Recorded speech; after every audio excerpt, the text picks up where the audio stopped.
Weisstein, a new appointment, I believe, at Georgetown University. Delighted to have Victor here, and Joseph Kim, expert in residence with the Human Freedom Initiative, the George W. Bush Institute. Delighted as well, Joseph, that you are here. Lindsay. Thanks, David. Thank you, everybody. This is our last conversation today, so we will hopefully end on a high note here.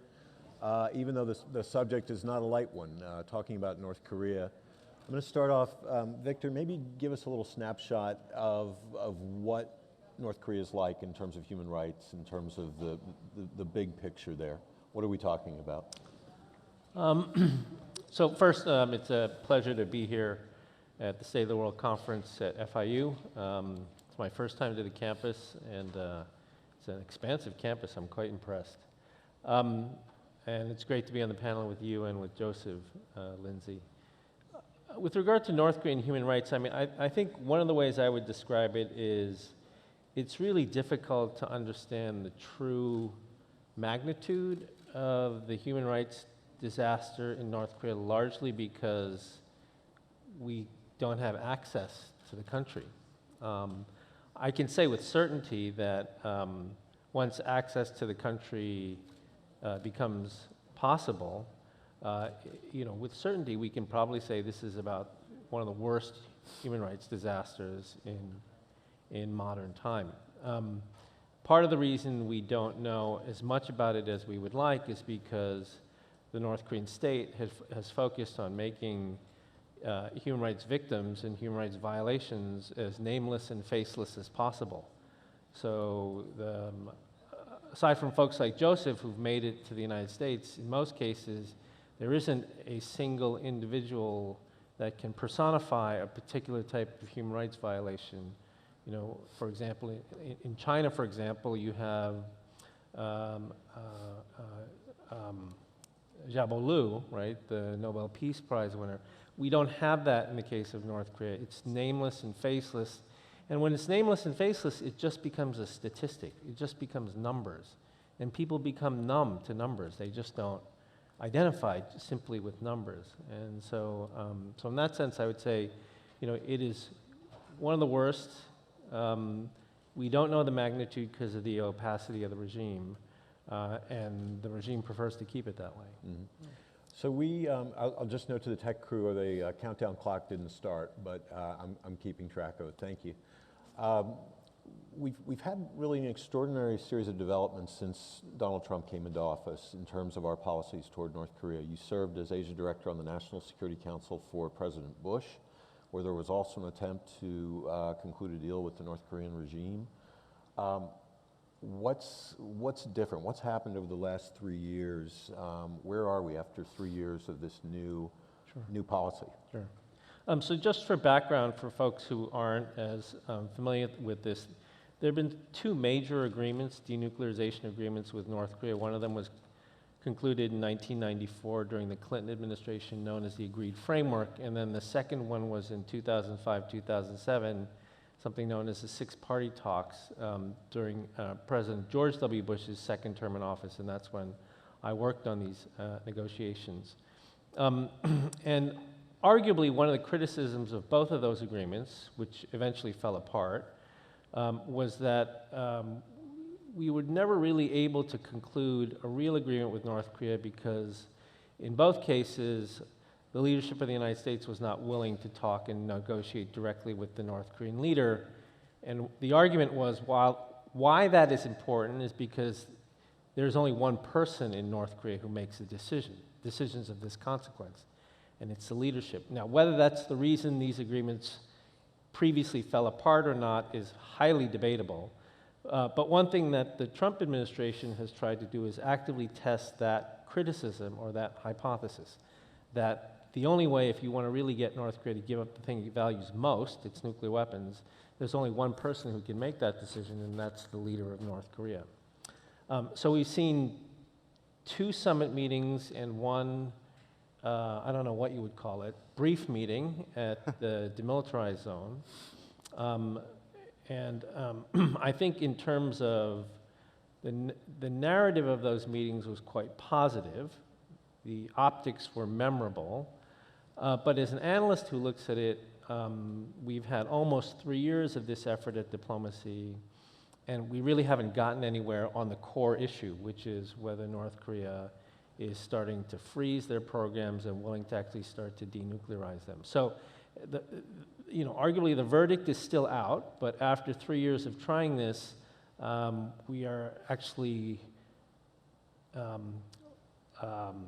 not as far as we had gotten under the previous 2 agreements, where we had working level stiffs like me and Laura Rosenberger in the audience there, trying to hammer out the details of these agreements. And I think the president's taking a lot of criticism for that these days, because North Korea has continued to do missile testing and is greatly augmenting their nuclear and missile capabilities. How real is the threat? We hear a lot about it. Is it a threat to the region? Is it a threat to us here in the mainland of the United States? Is it real? It's a very real threat. I mean, I think that there was a period of time when the popular sort of caricature of North Korea was this strange leader with a weird haircut that would occasionally try these missile tests that would explode over his head, and everybody would just laugh and things. That's not the case anymore. This is a serious threat. The last test they did, the Hwasong-15 missile, they fired virtually straight up in the air, but if that was fired at distance, the argument is that it could have reached parts of the United States. They're actively trying to develop a sea-launched ballistic missile capability. They have scores of nuclear weapons. They have mobile launchers. They have solid fuel propellant. This is becoming a modern nuclear weapon state. And when they threatened, as they did at the end of the past year, that they were going to present President Trump with a Christmas present, and they didn't mean a box of chocolates, I took those threats very seriously. I was quite concerned that they might do something. They didn't, but that they might do something. And so I guess my point here is the days of sort of saying, probably maybe about 5 or 6 years ago, the days of sort of saying, people are hyping the threat. People who talk about the North Korea threat are threat inflators. That is not the case at all. We have to take this seriously, because they are a country that is seeking to reach the entire United States with deliverable nuclear weapons. Mm-hmm. So you've written a lot about America's alliances in East Asia, specifically Japan, South Korea, as our 2 key partners there. Where are we in terms of our relationships with Seoul and with Tokyo and with South Korea and Japan together? Are we all on the same page? Yeah, so it's a great question. South Korea and Japan are America's 2 closest allies in the Indo-Pacific. They are the 2 major market democracies, advanced industrialized democracies. On probably over 90% of the global agenda, we all share the same views. For the most part, if you look at UN General Assembly voting records, these countries vote with us more times than they vote they don't vote with us. And on almost any public goods international issue, climate change, human rights, counterproliferation, these countries are with us. The relationship between the United States and Japan is fairly good these days. I think Prime Minister Abe, Prime Minister of Japan, figured out early on how to deal with President Trump. And he has a vested interest in a more strategically competitive relationship with China that the Trump administration has adopted, because Japan has and always will see China as its peer competitor in the region. And at a personal level, the 2 leaders seem to get along quite well. They're working towards reaching a full-scope trade deal. There's a lot of cooperation on missile defense, industrial cooperation. So overall, I would say that relationship is pretty good. The one between the United States and South Korea is probably a little bit more rocky. There are a number of issues, not least of which is policy towards North Korea. But the issue that has gotten the most attention is something called Special Measures Agreement, or SMA. A negotiation between the United States and its ally, in this case South Korea, about cost sharing for the non-personnel cost of stationing U.S. forces, in this case in Korea. To make a long story short, South Korea pays about $1 billion a year towards that, and the Trump administration's request has to increase that by 5 times, $5 billion a year, which is, I think, very hard for the South Koreans to do. So there's that issue. Like I said, there are differences of opinion on how to deal with North Korea. So that relationship is more difficult. In the press, you've probably read about how relations between our 2 allies, Japan and South Korea, are actually quite bad right now, having to do with issues related to history, Japan's colonial occupation of Korea in the first half of the 20th century, which has percolated now to the point where Japan has trade sanctions on South Korea, and South Korea is threatening not to share military intelligence about a common threat in North Korea with Japan. So that relationship is not doing very well. And that's important for us because the trilateral relationship among the United States and its 2 allies, Japan and South Korea in Asia, is very important for dealing with China. Both China's strategic and economic shadow that it casts over the region. Okay. We're going to go to questions early because we have a shortened panel here. But before we do that, I want to bring Joseph into the conversation. Joseph, in addition to being a colleague at the Bush Institute, you didn't grow up in Dallas, Texas. Maybe briefly share your story of your background and how you ended up in Dallas. Sure. Before I answer that question, Lindsay is my current boss at the Bush Institute. And for good or bad, Dr. Cha is my former boss. I did 2 summer internships at CSIS Korea here. And surprisingly, my heart is beating a bit faster than usual. But good to see you, Dr. Cha. Well, now I forgot what I was going to say. Well, answer to your question. I was born and raised in North Korea until I was 16. When I was about 4 years old, there was a big famine which took about 2 to 3 million people starved to death. I personally, as children, have seen some of these people dying from hunger. But I never thought that my father would become one of them one day. And when I was 12 years old, I saw my father dying from hunger. And in the same year, my sister was sold to a man in China as a bride. And my mom, to make a long story short, was sent to a labor camp in North Korea, which later she passed away. And that left me alone, and I was homeless for about 3.5 years. And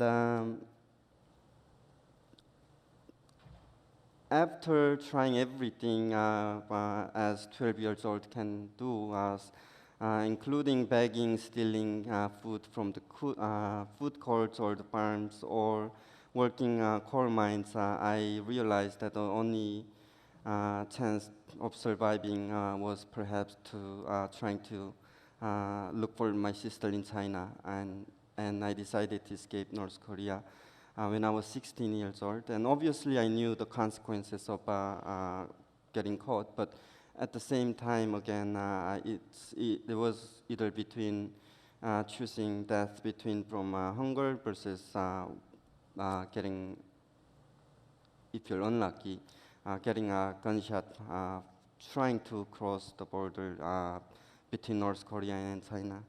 Again, make a long story short, again,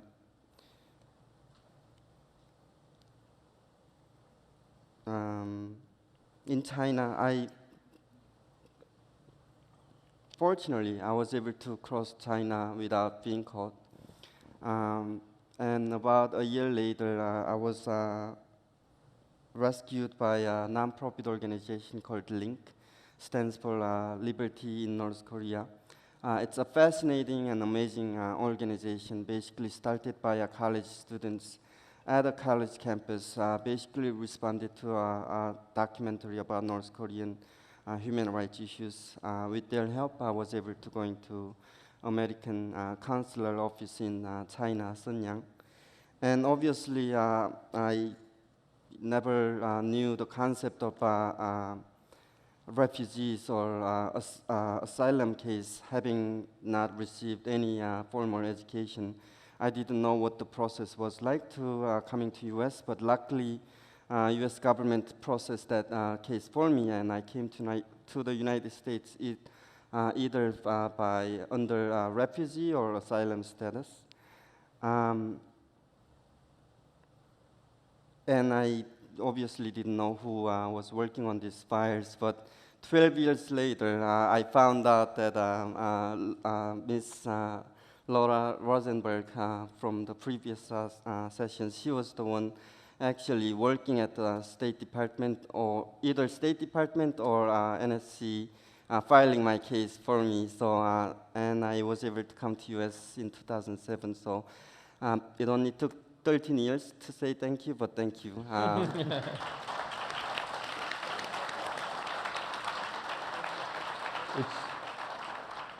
I would venture to say that most of the people in this room have not met many North Koreans. How many refugees are many? How many escapees are there in South Korea, here in the United States?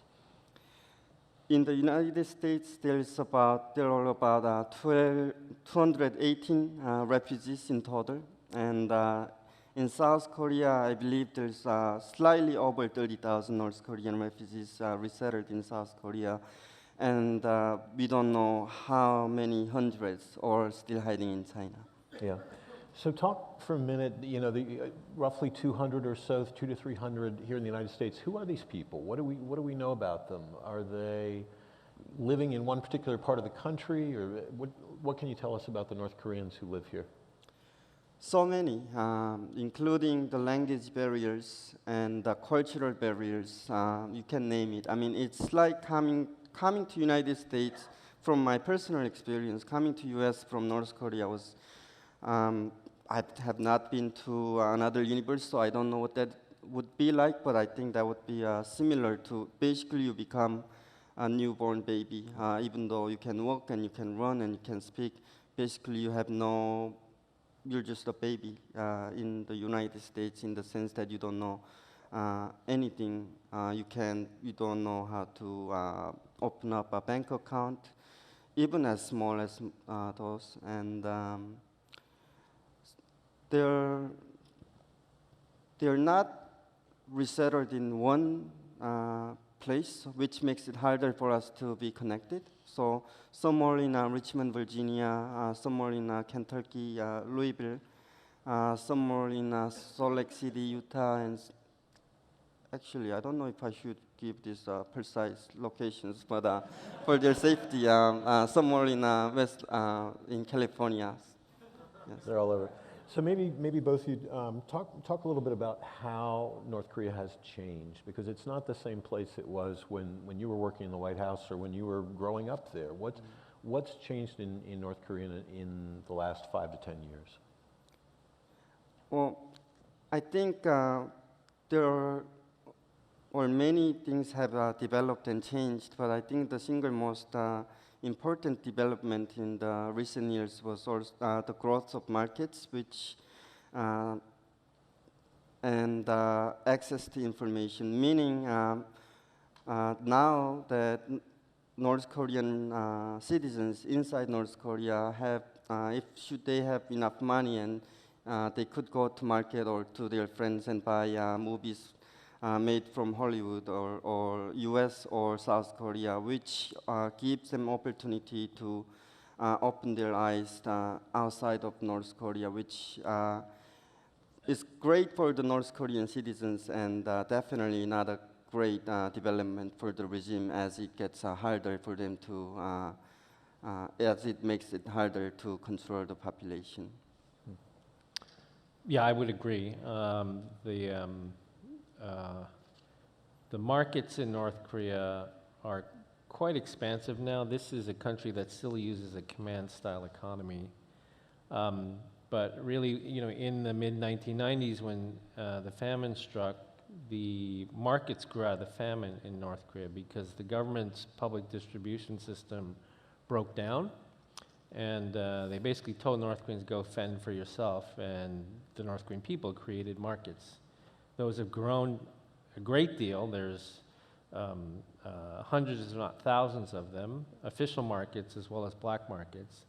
And those are really changing North Korean society today. I mean, from our research, we've found that the majority of North Koreans in North Korea gain more of their livelihood from the market than they do from the state, which of course affects the way they think about the state. And then access to outside information is quite important. I mean, this is the most closed society in the world, closed by the government but still, particularly through the border with China, they're learning more and more about the outside world, and they're hungry for all sorts of information, whether it's through USBs or through radio, foreign radio broadcasts, Radio Free Asia, Voice of America. They're quite hungry for information about the outside world. Mm-hmm. So Victor, we're empowering you to change U.S. policy. You have become the new North Korea czar in the White House. What would you do in terms of how do we deal with North Korea going forward? Well, it's a good question. I think it's very difficult to get the policy community to think anything other than the nuclear issue being the most important issue. And that is, it's perfectly reasonable to think that. If a country is driving to build a delivery system with nuclear weapons that can threaten the United States, you have to address that threat. But at the same time, I think that the human rights part of this has really been neglected in U.S. policy traditionally. We've only seemed to talk about human rights with North Korea when we're not in negotiations on the nuclear issue with North Korea. When we're in negotiations with them, the human rights issues tend to get pushed to the side because they're seen as being either irrelevant or complicating or offensive to the North Koreans. But I think actually these issues, the question of whether North Korea can improve the way it treats its own people, would probably be one of the most important metrics for whether the regime and the leader is really willing to accept the deal that the international community is putting on the table, which is if you give up your nuclear weapons and join the international community, that's the best path for you. And because they've cheated on so many nuclear agreements in the past, if they were to simply say, well, we'll give you the same things we gave you the last time in the previous two deals, no one's really going to believe that. No one's going to think that's credible. But if they were actually to take steps on human rights, treat their people better, that would be something that I think would even catch the most cynical negotiators' eyes as being something quite different, and perhaps signaling a different, potentially a different path. Yeah. Okay. We've got time for a couple questions. If anybody in the audience has got something, yes, come on up to the mic.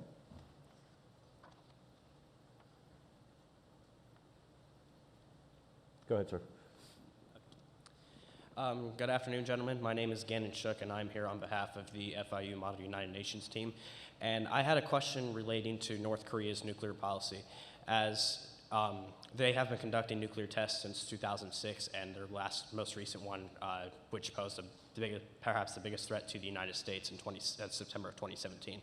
And my question, and since then, President Trump and Chairman Kim Jong-un have been meeting 3 times to discuss the possibility of denuclearization within the Korean Peninsula, yet no real progress has been made. So my question is there a policy that the United States can implement onto North Korea that not only minimizes the threat that the nuclear program poses to the United States, but doesn't raise those tensions that is between the United States and the DPRK? Thank you. Thank you. Well, it's a great question, and if we had the answer to that question up here, we probably wouldn't be up here. We'd probably be working in the government right now. So traditionally the answer has been some combination of incentives and disincentives. The incentives being, the opportunity for economic assistance, energy assistance, security guarantees, peace treaties. But also on the disincentive side, you have to also create sanctions that will impose costs on North Korea if it continues to try to augment their capabilities. And historically, it's always been this mix of both sanctions and incentives to try to get the regime to give up their weapons. I think one of the debates that's now emerging in the Washington policy community is whether that strategy is feasible anymore, because it hasn't worked thus far. And I'm not advocating this. I'm simply, as an observer, saying that you're hearing more and more in the policy community, in the policy debate now, that North Korea has advanced their capabilities so far now. The notion of completely denuclearizing them, like we did with Libya, John Bolton's Libya model, is very hard to imagine at this point. And perhaps the United States and others need to shift to a different strategy of not trying to denuclearize North Korea, but having to try to deal with the fact that this is a new nuclear weapon state in Northeast Asia. Now again, I'm not advocating that policy, but you're hearing more and more of that. And so what does that mean? Potentially that means a lot of not so good things, like other countries feeling like if North Korea is going to violate the NPT regime so openly like that, and nobody can stop them, then we need to protect ourselves, right? So the so-called ripple effect, or the domino effect from North Korean nuclear weapons. But the other way to look at it, in government, you always learn to try to take a lemon and turn it into lemonade, is that as threatening as this might be, this also provides opportunities for the United States to consolidate and improve its defense relationships with its allies in the region, whether that means more missile defense, ASW capabilities, given that North Korea is looking to develop ballistic missile submarines, sharing of intelligence, which our two allies don't want to do right now. I mean, these sorts of things, I think, are things that can be done as we try to deal with this new challenge. Okay, thank you. Yes, please. Hello. First of all, I'd want to say thank you for coming here and your patience, because I know some things ran over. Sure, please come a little closer to the mic. Yes. Thanks. Okay. I said thank you. I don't know if you heard that. We heard you, yeah. Okay. The other thing I wanted to say is we were talking about the Christmas present, alarmist culture. I just want to know exactly, is that some Christmas past? Is it still something that's being talked about? Because it doesn't have to be Christmas to decide to target the U.S. in any capacity. So is there any word of a different kind of present? So, we didn't get the big missile demonstration that people thought we were going to get as a Christmas present. He did give a speech, not a New Year's speech, but he gave a speech at the big party plenum where he did signal North Korea's willingness to sort of step away from this experiment with leadership engagement with the United States, with Trump. But at the same time, they left a little door open and said that if the United States was willing to demonstrate its non-hostile policy, that they would still be willing to engage. Practically speaking, what does that mean? I think it means that North Korea wants the United States to loosen sanctions, economic sanctions on the regime. And in particular, the sanctions that were administered by the UN Security Council in 2016 and 2017, which were distinct in that they targeted general trade of North Korea, so not just proliferation financing, but trade, seafood, textiles, coal, these sorts of things. And those have had an impact on the North Korean economy. On the other hand, the president likes leverage, and he knows that the best leverage he has on North Korea is sanctions. So in the end, where this goes, because we don't know where it's going to go just yet, I think it really depends on what Trump wants to do, because if he decides to loosen some of the sanctions, it could lead to another diplomatic effort. If he keeps the sanctions on, then North Korea is going to feel compelled to express its dissatisfaction in some way. And, you know, and I don't want to guess what that would be, but it's not going to be something good. Okay. Sorry, could I ask this? We are just about out of time, so how about we defer to the person behind you? Quick question, quick answer, please. All right, thank you so much. I'm Sadie J. Tastaseka here at Florida International University studying international relations and on the Model United Nations team. I have a quick question. We've talked a lot about human rights and their violations in North Korea. What do you guys think is the greatest threat to human rights in North Korea, and how could it be effectively mitigated? Okay. The greatest threat to human. Well, thank you, Petra. Well, I think traditionally, I think the biggest threat for human rights in North Korea was the North Korean regime itself. But I think I'm worried that the United States has, from these past 3 summits, I think I wouldn't say they are the threats, but they definitely have opportunity to press human rights issues going forward. What I mean by this is that 2018, President Trump invited North Korean refugees, talked a great deal about human rights issues when in fact when he had opportunity to meet with Kim Jong-un in person, he actively chose not to talk about it. And I think that is not only morally wrong, but also security, but also politically wrong and bad strategy. I say that because I think leadership requires credibility from its followers, and in my opinion, after that incident, I don't know how many international communities or human rights activists can actually trust President Trump's going forward when even if he comes back, even if that he come back, turn around and say like, hey, like I care about North Korean human rights issues, that's not gonna work. So in that regard, I think U.S. had lost that. U.S. government, at least this current administration, has lost the credibility, and I think that is also not a great scenario for North Korean citizens as well. Okay. I'm gonna end it there. Thank you both. The red light is blinking at us, so that means it's time for us to go. But thank you all for your attention. Thanks to our panelists. And let me just say my sincere thanks to the 3 of you. I think it was a powerful way to end this conference and wrap up our 2 days of proceedings. I'll just mention that Victor flew overnight last night from San Francisco to be here today. He's flying back later this evening. We had people come from Moscow, from Tbilisi, from Vilnius, from Germany, whole Dallas, not that far. Boston, D.C. And by the way, it's really cold in Boston and D.C., but sorry you can't stay longer. But it's just a sign of the commitment of our speakers and panelists who have made heroic efforts to be here in some cases.